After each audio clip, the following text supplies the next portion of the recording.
All right, welcome to another episode of Love People Enough. We got Aaron. Aaron's back in the house, ready to kick some more butt. Today we're going to do something a little bit different. We're going to start a series of reaction videos. And we're going to try reacting to some of the very popular people in the mainstream right now. So we're going to hit some of the guys on the right now. There's quite a lot of controversy going on with some of the people like Tucker, Candace, Nick Fuentes. So we're going to kind of focus on those guys for a bit. We're going to do a couple episodes of each so we can get an understanding of who these people are, what they really represent. Are they telling us the truth? Are they lying to us? Are they healthy for society? Are they poisoning and destroying everyone that we know and love? Here we go. Welcome again to Love People Enough. And here will be our first reaction video. We're going to go ahead and react to a recent interview between Tucker Carlson and Ted Cruz. Aaron, who's Ted Cruz? He is a senator from Texas. He's been seated since 2013. 2013. All right, here we go. Senator, thank you very much for spending the time to have this conversation. It's good to be with you. So you've come out for regime change in Iran, as distinct just from taking out the nuclear sites. What does regime change look like in Iran? Somebody else in charge. How do you get there? Look, that ultimately has to be a popular uprising from the people. And it's not a complicated question. Is America better off with a country that has a leader who hates us and wants to kill us, or to have a country with a leader who likes us and wants to be friends with us? And definitely the latter is better. Of course. Yeah. And so that's not a complicated statement. Look, I believe you look across the world when you have countries that have dictators that are viciously anti-America. Venezuela, Maduro hates us. Would we be better off with Maduro out of power? Absolutely. I want our enemies out of power and I want our friends in power. I could not agree more. The question is, how do you get there? Of course. We've been trying to kill Maduro for quite some time. We have troops there. That we've been trying to kill Maduro. We have. And I think you know that. And I don't know that. Okay. Well, as a statement of fact, we have. So we do have massive sanctions. We tried to pressure him out of office. Yeah. I'm there's all kinds not aware of it. I'm just saying there's a lot of pressure coming from various parts of the U.S. government on that government, and it's still there. Yeah. Same, the country of our ancestors, Cuba, 1959, we've been working on that. Hasn't worked. So it's, I think we both agree it's hard to do. It absolutely is hard. And look, I think you're reasonable to ask, how do we produce that? And I think there's a distinction between what your objective is and the means to get it. There are all sorts of things I would say we would be better off. We'd be better off in China without Xi there. Should we invade China and topple Xi? Of course not. Better off with no national debt. There are lots of things, totally. but it's good to say, all right, what are our objectives? Right. So with the Ayatollah in Iran saying you're for regime change, I don't view as complicated. I mean, the guy literally leads mobs chanting death to America. So that's not good. Definitely not good. The reason I think it's important to get a little more detailed about how that might happen is because there's military action in progress, which we're supporting. And the president has said clearly, including last night, that he is focused on eliminating the capacity of the Iranian government to produce nuclear weapons. You are saying we need to use military force to affect regime change. I have not said that. Oh, I must have. No, I have not said that once. I don't think we need to use military force to do regime change. I said I support it. I would like to see it happen. You asked me how should it happen? A popular uprising. What I've advocated for. All right, let's step back a second. You and I, we've known each other a long time. I would say we agree on about 80% of the things on Earth. For sure. And there are a lot of things, and we can get into the nitty-gritty of foreign policy as much as you want. There are a lot of things on which you and I agree, not just a little bit, but violently. I totally agree. I was rooting for you in your last campaign, for sure. Well, thank you. Look, you have been heroic on the border. You've been one of the clearest and best voices in the whole country on securing the border and on the absolute crisis we're facing. And in Texas, I see it and live it every day. In COVID, in fact, you may recall in the middle of the COVID lockdown, I was out walking my dog when the whole world was shut down and we were living in lunatic times. And I called you and said, Tucker, your nightly monologues are the single best thing on television. Like I watch them like an injection of crack. Okay, I'm mixing my metaphor because you don't inject crack, but you get what I'm saying. Try. No, I mean, you were standing up and speaking like, what the hell are we doing in a way that we desperately need. And so whether it's securing the border, whether it's the insanity of COVID lockdowns and the vaccine mandate, whether it is the Second Amendment or the First Amendment, you and I agree on a ton of stuff. The 20% where we disagree, I do think is meaningful. And it's mostly in the foreign policy space. And what I would say, if you'll allow me to get a little theoretical, and then I'm happy to get specific. Yeah. For a long time, people had perceived two different poles of Republican foreign policy. There have been interventionists, and those have been people like John McCain and Lindsey Graham, George W. Bush. And there have been isolationists. And then the most prominent of those have been Ron Paul and Rand Paul, and there are others. And people perceive those are the two choices. You got to be one or the other. I've always thought both were wrong. I don't agree with either one. The way I view my own foreign policy. I'm with you, by the way, for whatever it's worth. Yeah. I agree with you. Okay, good. I don't know who set up that binary, but there are lots of choices, actually. I mean, people sort of naturally fall into, I think they want to classify people and they're like, okay, you're one or the other and you got to be all or nothing. And the interventionists, it seems, have never seen a country they didn't want to invade. And that doesn't make any sense to me. And the isolationists, I think, don't take the threats to America seriously. And I think that's naive and it doesn't work. And so my view, I consider myself a third point on the triangle. And what I describe that as is that I am a non-interventionist hawk, which sounds a little weird, but what do I mean by that? I mean the central touch point for U.S. foreign policy and for any question of military intervention be the vital national security interest of the United States. How does this make America safer? How does this protect Americans? If it does, we should be strong. And actually, another way of conceiving what I'm saying, I'm speaking theoretically, but Reagan referred to it as peace through strength. And actually, I think Donald Trump's foreign policy is very much what I'm describing, a non-interventionist hawk. He understands that, and I think this is historically true, the best way to avoid war is being strong. That weakness and isolationism, I think, encourages war.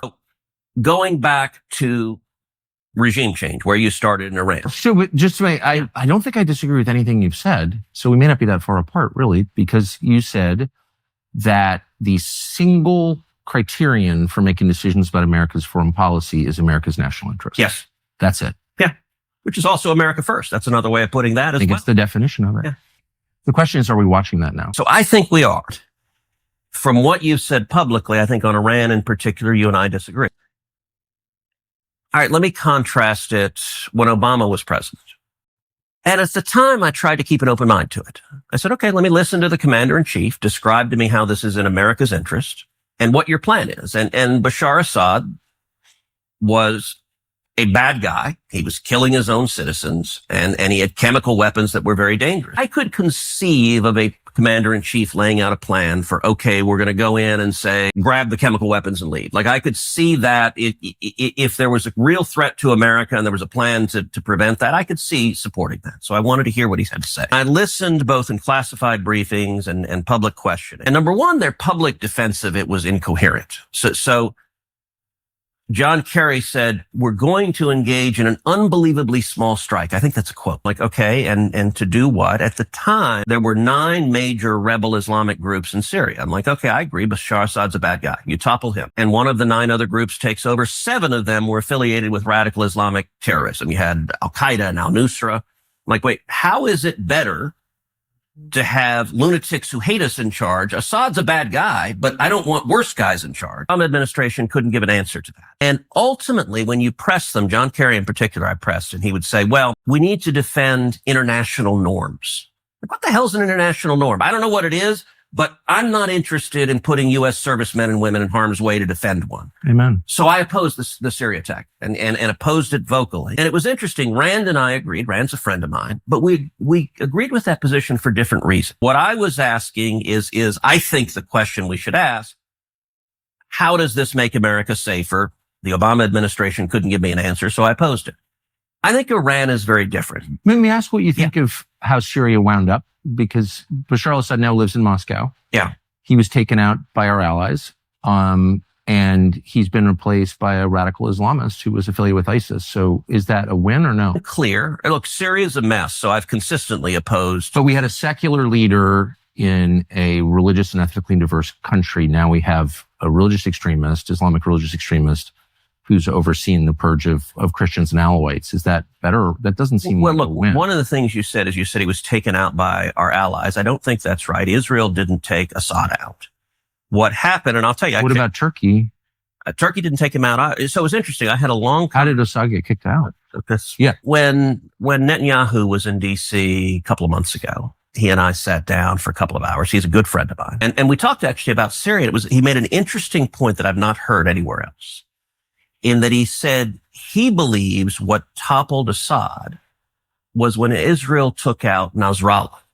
Nasrallah was the head of Hezbollah, and they took him out. And he made an interesting point. He said, it's fascinating how a charismatic leader, and Bibi said, look, Nasrallah was a very effective terrorist leader.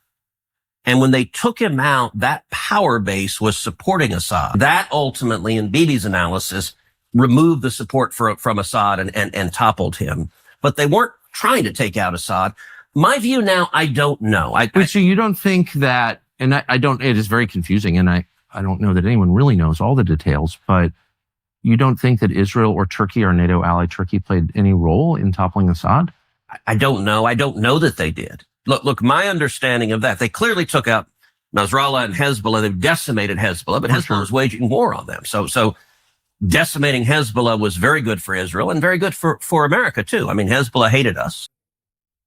I would put Assad in the category of an unintended consequence, and whether it's good or bad, I don't know. I think time will tell. For the United States. Yeah, for the United States. I think time will tell the new leadership there. You're right to be concerned. Let me step back and let's talk regime change generally. I mentioned Syria. I also oppose the Iraq war. I think the Iraq war was a serious mistake. And we have a pattern, and going back to this binary of the interventionist and the isolationist. The interventionists advocate over and over again, there's a bad guy. There's a dictator who's doing bad things to his people. And they say, let's go topple him. And you have dictators in the Middle East who are killing radical Islamic terrorists. We come in and topple them. The radical Islamic terrorists take over and they start killing Americans. In my view, how the heck does that help us? Saddam Hussein was a horrible human being. He murdered and tortured people, unequivocally bad guy. But it got much worse after we toppled him. You ended up having ISIS rise up. I mean, that was the cause of ISIS, was toppling Saddam Hussein. Same thing in Libya. You had Gaddafi, another horrible guy that under Obama, we toppled him.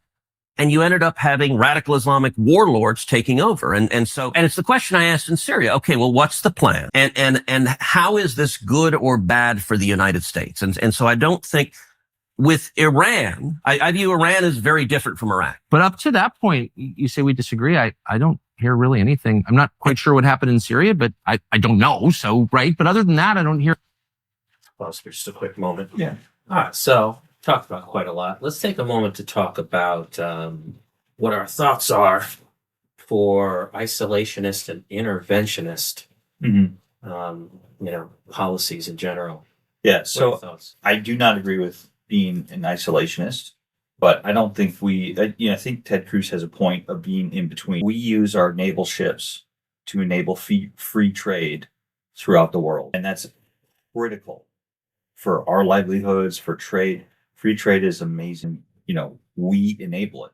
We stop the Somalis from pirating ships and things like that. So it's critical to have a forward present patrolling, if you will. But then again, you get to overextend ourselves like they're talking about. And when you overextend yourselves, that starts wars. I mean, geez, how many years we spent in Iraq and Afghanistan and things like that? It's a huge cost to do that. You and I have both fought in those wars. So you have to know what is the end objective that you're trying to do. Being the world police is expensive and not always necessary. Yeah, I'd say I'm definitely in the interventionist camp. However, I think the reason that we continue to go wrong there is because we're not really going as far as we need to. I know you and I have had some personal talks about this before. You take something like, I'll take any of these countries, Iraq, Iran, Iraq, Afghanistan. My whole thing is, if your whole country has become so corrupt, so twisted, so messed up, so dangerous, so evil, whatever the phrase is that's appropriate at the time, we have to come in, we have to put our own troops on the ground, we have to spend our own money, our time, our investment, the stress on the people who have to watch that in the news every day. We don't go far enough. This is where we go wrong. We say, we take out the bad guy, and then we say, we now leave it up to you people, to now elect your next leader. And they can have any rules and any laws that they want. And so it seems like every single time they elect a radical Islamist who does things like stops women from being able to go to school, forces, full outfits in their entire body so they can never be seen again. But the struggle for me, take Afghanistan, okay? So the Taliban Trump decided that that he was going to trust the Taliban, right? This is the man who makes deals for a living. He's going to trust people who kill people for a living. Yeah. So he makes a deal that says, we'll let the Taliban co-rule the country as long as the Taliban doesn't attack us on the way out. That's pretty much the entire Doha agreements. No teeth. They attacked us. Well, of course, exactly. But there was no teeth to any of it. There was nothing that said, for example, you're not going to, rape and murder your way across the country. Yet you did that as well. There was nothing that we had in writing that says, when you start these things, you will die. You will die, and then your second will die, and your third will die, and your fourth will die. And at this stage, after we've killed the first, 2-3 dozen of you, at this point, that now we're coming back. And now we're coming back in. We're going to be here for the next 20, 30, 40 years. We don't have anything in it. So we say we topple bad guys, and then but we say we have no right to tell anyone else how to live. That's what it is. Mm-hmm. We say it's more evil to tell someone how it is than to have the Taliban remove all women's rights again. Basically turn them into sex slaves. That's what they really are. They lost they lost everything because of us. Every single thing between Trump and Biden. And so interventionists, bringing it back to it, right? I'm 100% an interventionist. Except the reality is, after we take your country over, every radical Islamist who gets elected will be killed. Every foolish person who makes the mistake of terror, murder, rape, all the evil stuff that comes when these bad guys take back over, you let them know crystal clear, you're dead. Go ahead, and you're dead. That's me. So yeah, and so I say we can never have a healthy world as long as we're willing to take out a bad guy, but say it's wrong to stop the next bad guy from coming in. Yeah. And that next bad guy almost every single time seems to be a radical Islamist. And to agree with what Ted Cruz was saying, that's a much worse than what was left there previously. Yeah. I guess the biggest problem with, Afghan in Iraq, I mean, we sent over, tons of lawyers and attorneys. We built their constitution that they were going to have and to create their democracy. We spent years doing that. Well, where are they now? But, Afghanistan, to change a culture like that, you can't do it in 5 years. No, or 20. That's 100 years. That's what I say, 100 years. That's what I say as well. 100 years of putting soldiers, and you have to bring the soldiers' families over too. I think that's the only way you can conquer and change the culture of a country. It's 100 years. I'd say 100 years, and you have to be willing to go above and beyond. You're not allowed to teach your own people anymore. You need to have professors brought in throughout the world. Right, you almost can't be allowed to dress yourself anymore. Yeah. That's how I feel about some of these things. That's why I think instead of invading Iraq or Afghanistan, I think that's why we should just use our special forces and call where we need to call. And just have them just go kill all the bad guys. I mean, you know where I stand on killing the bad guys. Yeah, no, I stand on killing the bad guys. I'm fine with killing the bad guy. Yeah. Yeah. Got no problem with that. But yeah, I think that's where, instead of, billions of dollars, we use our special forces. They're highly trained, highly equipped, and they can do it. I think that's a better option than 100-year occupation. Or a, 20, 30-year occupation that ends in shame and half the country enslaved by the other. Exactly. Jesus. I disagree with that all. Yeah. Sounds like we're in a complete agreement. I wonder, though, is there a successful regime change that the United States supported that you're aware of in the last 100 years? Sure. Defeating the Soviet Union and the Soviet Union collapsing, winning the Cold War. That was the most consequential step for U.S. national security interests of our lifetimes. Okay. And so you would classify that as a regime change that we affected? Absolutely. Okay.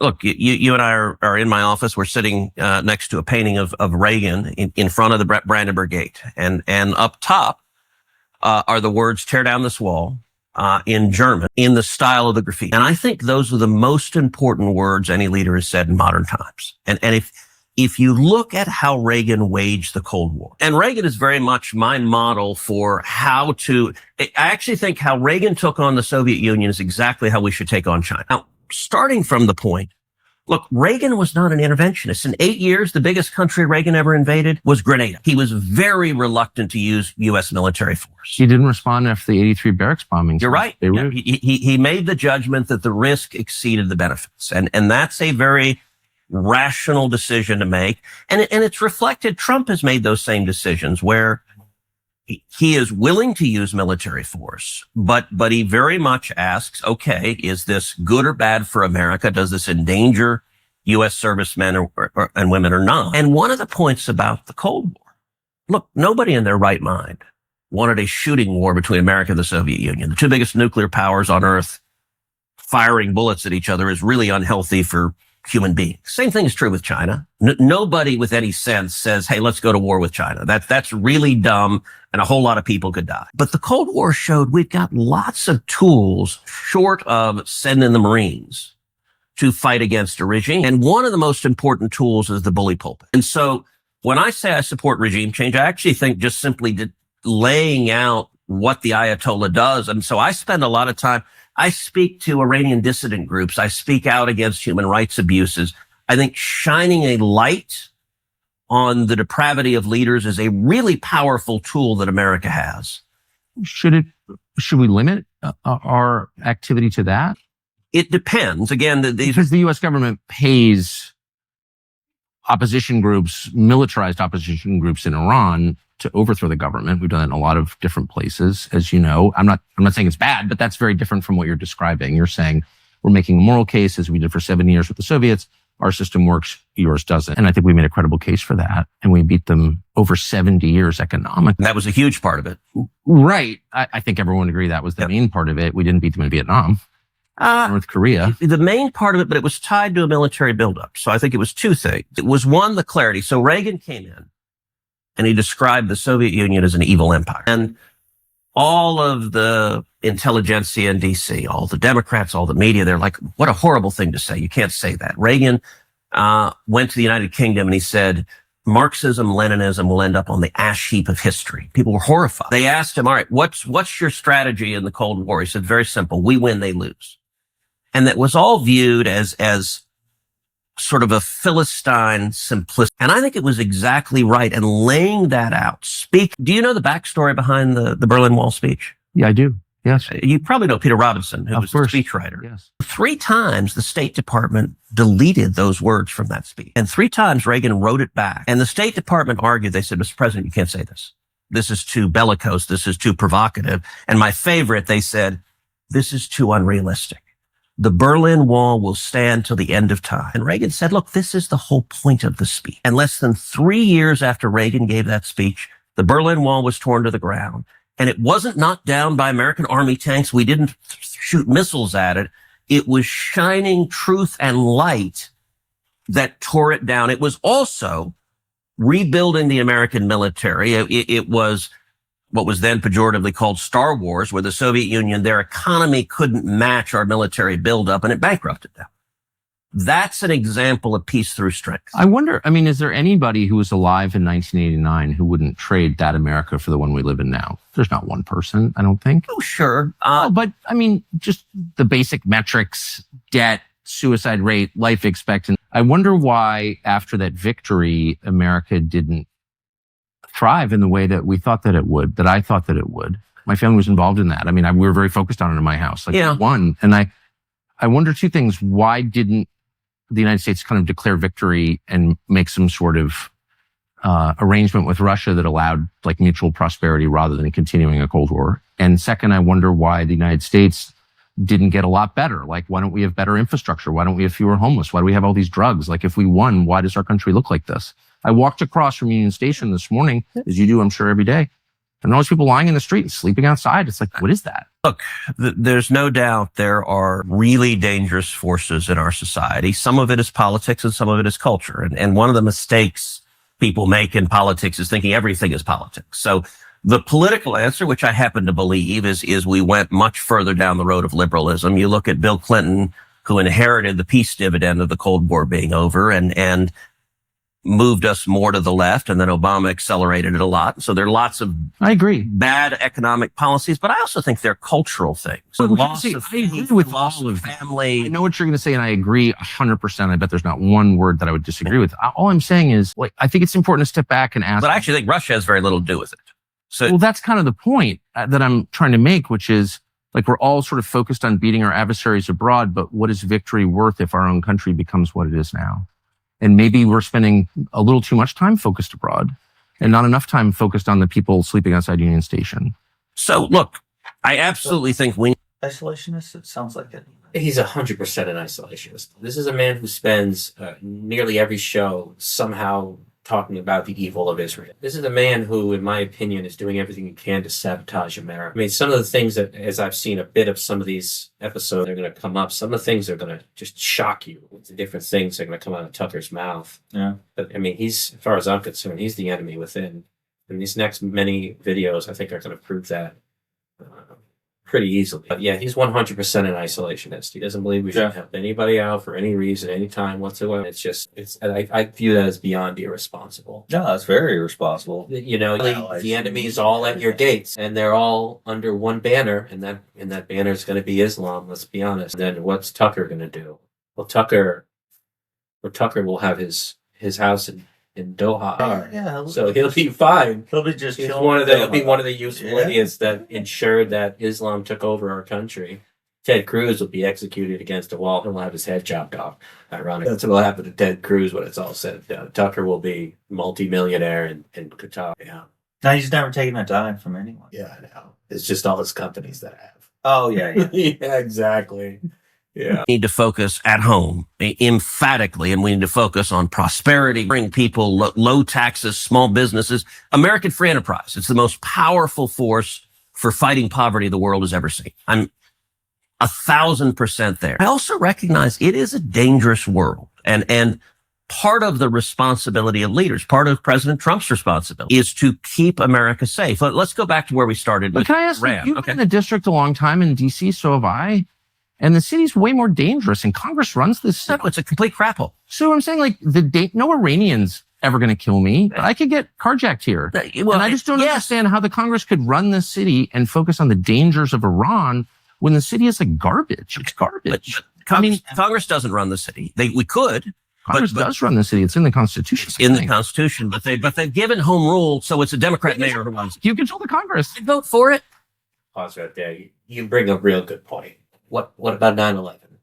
What about the 2 soldiers that were killed in D.C.? Oh yeah, I think in the last 10 plus years, One soldier died. The other's very injured. I think there's been something like 86 plus thousand terror attacks across the world. How does that not mean anything to someone like Tucker? This is Tucker. Because he's got a place in Doha. Yeah, I know. Tucker, who focuses on the evil of the Jew, while almost every single terrorist attack that's happening across the entire world is from Islam. The things are just crazy. The thought process of Tucker, what goes through his mind. The thing is, right, a place like something like D.C. being dangerous, that's unacceptable. That's unacceptable. It is dangerous. I'm with him 100. And the sad part is, almost every dangerous country in America is a Democrat-run city. This is what the blues. I know you're looking at it. You're like, Well, you're like, I'm going to battle you. I can see it internally. You're like, I'm ready to go. right. So What you get? every major populous city, the densely populated cities, almost every single one of them are blue, and I think that comes with, I'm going to say, education, and I don't mean that Republicans are not educated or anything like that, but it costs more to live in the city. Usually they have more education. Usually more educated people are blue than red. That's a statistic. I'm not saying their thinking is right or wrong. That's just more of a fact. So you can't say, and cities also breed crime. Large cities breed crime. Oh, sure. They breed crime on their own. Yeah. But that's not really the problem. That's the expected piece. The problem is that we have endless Democrat leaders in these big cities, and they do. So with the Democrat leaders, they work with the mayors, they work with the district attorneys, right? They all work together to pretend as little crime is happening as possible. They all work together to, I'm telling you, all the data's out there. We'll have to spend all. Pretend it doesn't happen. So what happens is, so let's just say a murder. Let's say you murder me, right? You murder me because I plan to. all 27 of our watchers have decided that I'm the most handsome, and right, I won the survey exactly. So now they're gonna have me. You want to have me killed, right? So what happens is you kill me at the end of the show, and if you're in a blue run city, if there's any chance of the district attorney knocking that down to manslaughter, he will. Interesting. Okay. Yeah, and so later on, as our show goes on, and we do some deep dives into stats, because I'm a huge statistic guy, from the guy who's got many statistics wrong for previous episodes, but I've spent so much time in statistics that you see it. It's right there. It's hiding as much crime as humanly possible, while also struggling with concepts like things like defund the police, Black Lives Matter, all these things that say cops are bad, stopping crime is bad, cops are evil, all the people who do crime are just victims of the evil cops and of the evil white man. This is a standard. This has become built in to the Democratic Party. So anywhere you go where you have a large city and it's Democrat run, it is a disaster. On the surface, I don't necessarily agree that is true. So I would like to see data. Obviously, I'm going to ask I'm a data guy. I'm going to ask our future editor to zoom in on the tears that come out of the corners of your eyes when you finally read those stats. Yeah. So there's a reason Trump got elected. Sorry to interrupt, my friend. I know, but yeah, it'd be just interesting to see that. I don't like just the binary. Oh, if it's a Democrat. Oh, well, if it's a Republican, it's the people that elected them. Then it's the culture, right? Because to get elected, you need 50% of the people. Yeah. Well, assuming 2 candidates. But it's mostly the Dems that elect them. Well, and now you're starting to see the bigger problem. That's the culture. It's not just the Democrat leaders. It's the culture of the really people. Broken human beings that are electing these people. Right.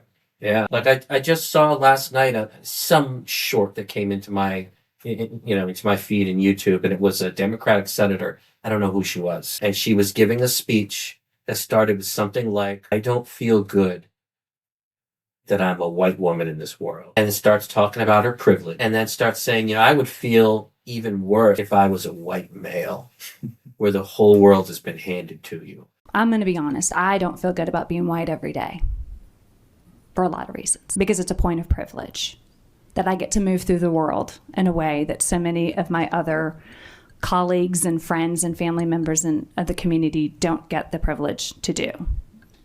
And I'm just a female, but just a woman, just a white woman. If I was a white man, I would be functioning from a point of an even greater privilege. As ironically, the person of color who was responsible for that often killed a person of color. And we don't give a crap about that, do we?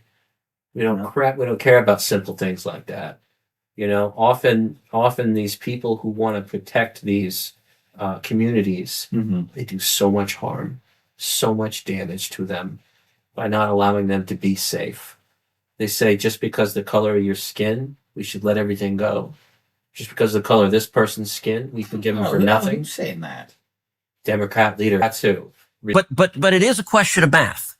Okay, but I'm just saying, like, how can people ignore? It's like, if my own kids are drug addicts, but I'm focused on my neighbor's kids, it's like I'm neglecting my own kids. And there's a sense in which the Congress is neglecting the country that elected them in favor of this relentless focus on other people's problems. That's the way it feels as an American. Sorry, I apologize for pausing it so quick. So this is a standard Republican talking point. This is a failure of a talking point.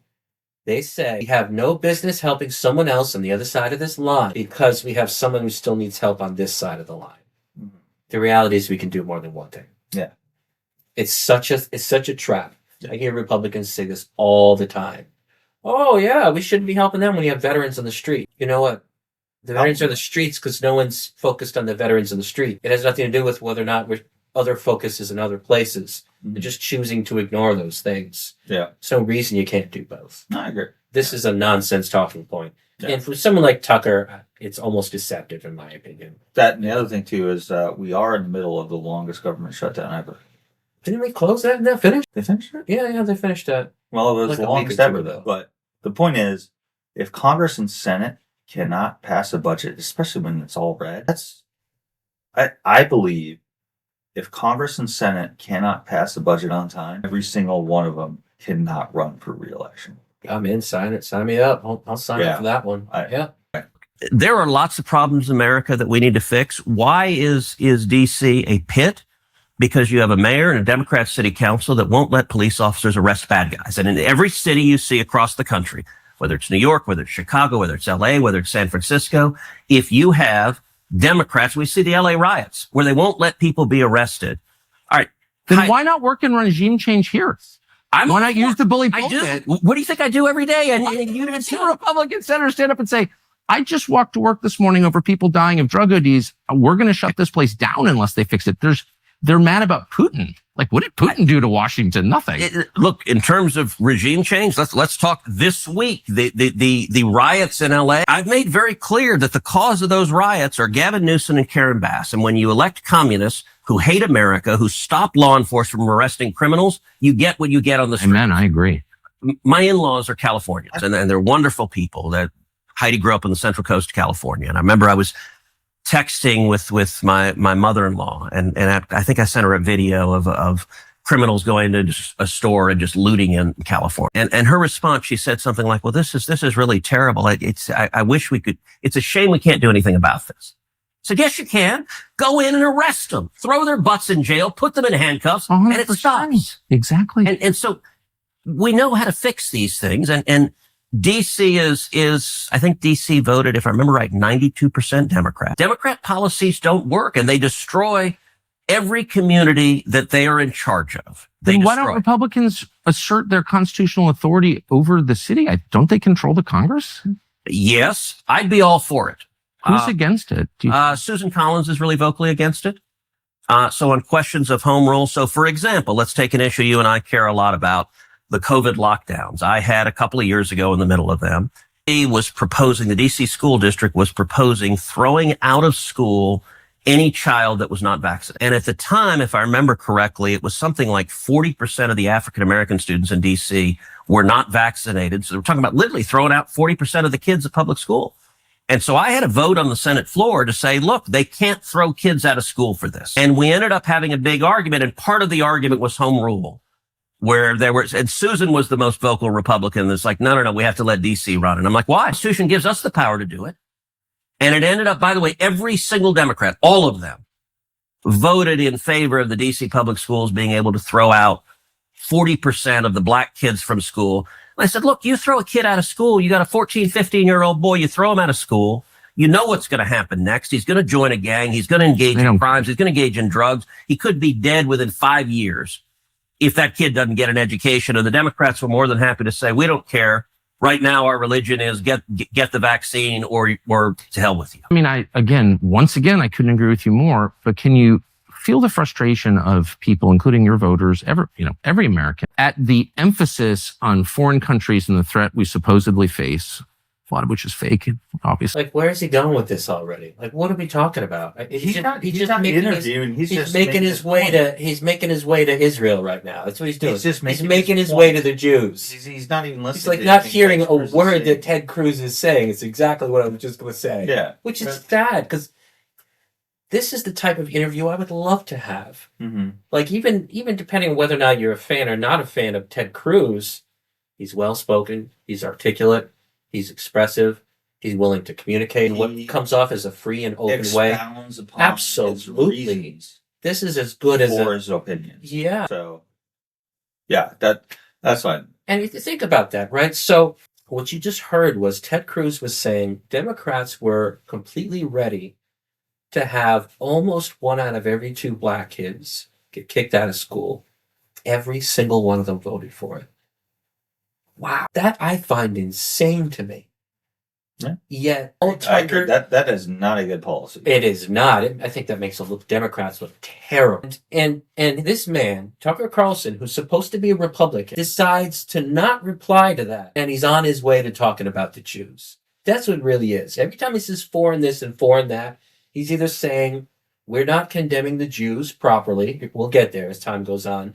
Or he's going to say something like, why are we focused on people like Putin? I don't understand. He's such a great leader. Haven't you seen his supermarkets? Oh, the bread is so fresh.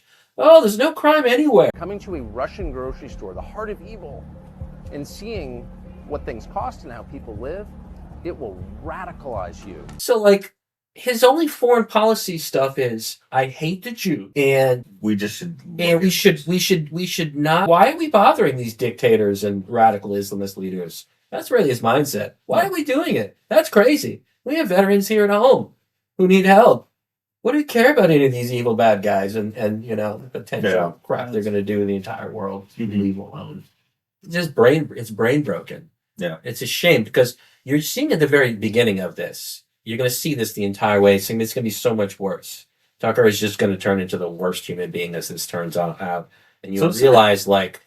Instead of interviewing people, he just uses it as his own talking platform. So, Ted Cruz is a big supporter of Israel. Mm-hmm. Okay? Tucker Carlson, for any of you 27-hour viewers who don't know this yet, if you will, Tucker Carlson hates the Jews. He hates them. He believes they're responsible for every single thing that's ever happened. Every bad thing in all of history, he blames on the Jews. So Ted Cruz supports the Jews. And so you're going to see how he treats people who are supporters of Jews as this goes on. Okay. And then you'll see, and you'll compare that when he interviews people like Putin, for example, and the softball little baby interviews where they're so PG-13, you'd think Tucker doesn't have a mean bone in him. But when you watch that in the future, or our viewers watch it, I want you all to remember this interview with Ted Cruz, because you're going to see what he's actually capable of. Okay. He chooses to interact very poorly with anybody who supports the Jew. And no matter what evil you've done, period, if you're not a supporter of the Jews, he's willing to kiss your butt. We'll see. All right. over the kind of slowly unfolding tragedy of what's happening to our country. The dollars spent, the aid packages to Ukraine to pay the retirement of civil servants in a country that we have nothing to do with, the endless support for Israel, very expensive. When people are literally buying groceries on credit in the United States, can you feel like it's nothing against Ukraine or Israel or any other All country? right, let's stop. You said the support for Israel very expensive. How much support do we give to Israel? Well, you tell me. You vote for it. Yeah, it's about $3 billion a year is the military assistance. Is that the only assistance? Yeah, we just have military assistance. Israel does not have additional assistance. There's an MOU, a memorandum of understanding, and it's $3 billion a year. So what is it costing to support the bombing campaign to protect Israel right now from Iran? So I don't know right now, but I'll tell you this. Let's go back to the touchstone on foreign policy. American interest. Our support, our military support for Israel is massively in America's national security Well, what interest, does it and cost? it benefits us enormously. Well, before we can make independent judgments about whether or not that's true, and I'm certainly open to it, I think we need to know what it costs. So what's the annual cost of defending Israel? Do you know? $3 billion a year. No, that's the aid. But I mean, the cost of the weapons, for example, the cost of U.S. personnel there, the cost of moving ships to the region, which we're doing right now, the cost of moving tankers to the region, all of that. Do we know what the cost is? So look, the last week, I don't know. And there's some lag. So that's a sunk cost for our military to be there. We have a standing military. They're paid. Our soldiers are paid. Our sailors, everything. So to have them be there, that's a sunk cost. It's zero. What does sunk mean? Sunk cost means we've already paid them. Okay. We're going to pay them whether they're cruising around in the Atlantic, Pacific, whatever, or they're there. So those soldiers have already been paid for and budgeted for. So there's just not an additional cost for them to be there. Does that make sense? What about the future costs? Well, that's the national defense, our budget. Well, I think in a scenario like this, so Tucker using the example of, right, how much money did it cost the United States to help protect Israel from Iran's counter strikes recently? So I think that they use their own weapons. That's part of the $3 billion that we've been giving them, and their Iron Dome. So I don't think it's that. It sounds like between the two of them, they're both aware that there's additional costs. I mean, if we spend munitions, yes, we have to backfill those, but the cost of the soldiers and things like that, they've already been paid for. We're going to pay them whether they're there or here or wherever. We're already paying for them. So if we choose to use them, it's not an additional cost. Sure. I think I'm tracking out. So All right, so the 10 people working in a facility somewhere who are involved in striking facilities, for example, they're getting paid either way, whether or not they're helping strike the Iran facilities or something different. That's they're already getting paid. So, the aircraft carrier that we send over there, guess what? We got that carrier, whether it's there or not. We've already paid for it. So that's why it's sunk cost. We've already spent the money. Well, that makes sense. I actually thought it was pretty interesting how Tucker cut off Ted Cruz from telling him the benefits of our aid to focus only on how much it costs. Like, he wanted to focus. I find that strange, where his focus is immediately, in my opinion, the negative. That's what he wants to focus on. He doesn't even want to hear the positive. It feels like he just wants to make it clear to everyone listening how painful this is monetarily. I don't know. That's my thought process. I may be a little bit brain broken against Tucker. I am aware of it. I see such bad intentions in pretty much all his acts. But that's only because I've been watching him for so long that he's a very calculated. In the administration, under the Constitution, the commander-in-chief has control of the armed forces. And so President Trump has made some decisions that we'll know the cost over time, but I don't know the last week. I don't have visibility on that. The annual cost is $3 billion. It's a 10-year memorandum of understanding, and that's the principal driver of the cost. But let me make a point. We get massive benefits from Israel. Israel shares the Mossad is one of the best intelligence sources on the planet. The enemies of Israel, the people who hate Israel, they all hate us. It's almost a perfect overlap. And so if we tried to recreate, if we're just trying to defend America, we tried to recreate the national security benefits of our alliance with Israel, it would cost, I don't know, $30 billion, $300 billion. So can you elaborate? And again, I'm going into this as someone who's always liked Israel and still does.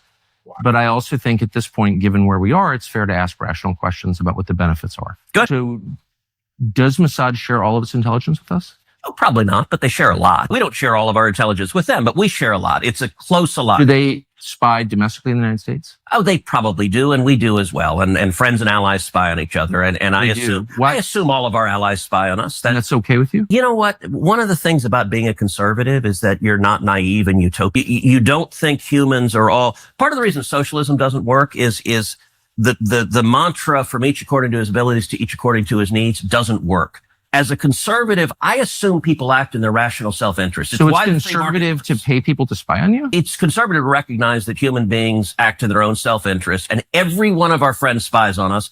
And I'm not... Do you like it? That's my question. I'm not asking whether they have motive to do it. Of course they do. I understand that. And by the way, I'm not mad at them. And you're an American lawmaker, so I just want to know, hold on. I want to know your attitude. You said that your guiding principle, in fact, the only principle, the only criterion. I said guiding, the overwhelming, I wouldn't say only. Is it in America's interest? Is it in America's interest for Israel to spy on us, including on the president? There it is. You see how he tied it straight back to the Jews, Israel. You see? But he wants to focus on Israel is spying on us. That's his focus. He wants to focus on how much it's costing, and then how do you feel that Israel's spying on you? How do you feel that Israel's spying on you, Aaron? Actually, I want to know how you feel. Yeah. How naive are we? Exactly. And Tucker knows this stuff, but Tucker just wants to make the Jews look bad. That's I expect every country is spying on us. Exactly. Yeah, come on now. We're spying every one of those as well. Come on. Yeah, ridiculous. But this is going to be the beginning of everything's going to find its way back to somehow Israel's evil, and he's going to... He loves Israel. I know, the nerve. It's such outrageous thing to say. Like, it's the most dishonest thing to say, I love Israel, when you've watched any amount of his content over the last year or so. It's just insane.